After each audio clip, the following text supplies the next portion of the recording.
Hi, this is John Grady, and I'm coming to you in my new role as Executive Director of ADISA. After a week of consternation and political drama, the big, beautiful bill has passed Congress. The legislation is massive and has provisions that apply to all manners of American life. But I want to talk about a few of them that will be of interest to ADISA members. Let's start with tax rates.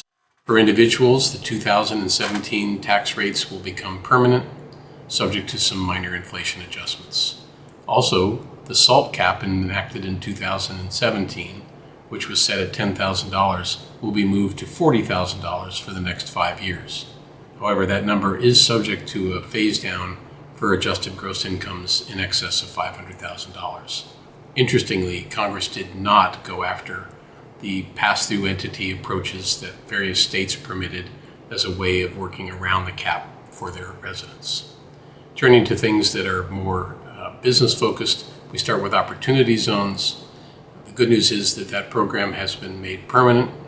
It'll use a series of 10-year rolling tract qualifications and identifications with a 30% maximum step-up in basis for rural opportunity zones and a 10% for those that don't meet that qualification.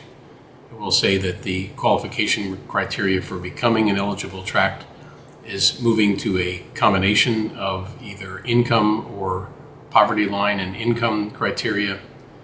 There will be no contiguous zone concept in the opportunity zone programs going forward, however. Turning to some other business deductions and items of interest, we have the introduction of the 100% bonus depreciation for plant and equipment brought online as of January of this year. We also have a new R&D credit, an immediate expense for domestic expenditures starting this year.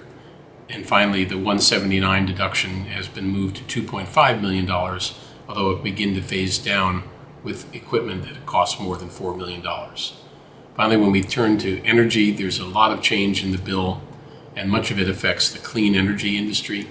There are the elimination or restriction of many tax credits that are currently available, and an increase in the time frame for putting wind and solar projects online to 2027 in order to maintain eligibility for credits. Notably, there is no excise tax in the bill for solar equipment made with a high percentage of Chinese components, as had been proposed. That's a look at the landscape. There's everything for everyone in the bill. I encourage you to read it, take a look at it. And here at ADISA, we're here to help answer your questions and to help understand how these important provisions may impact you, your business, and the alternative industry generally. Thanks very much.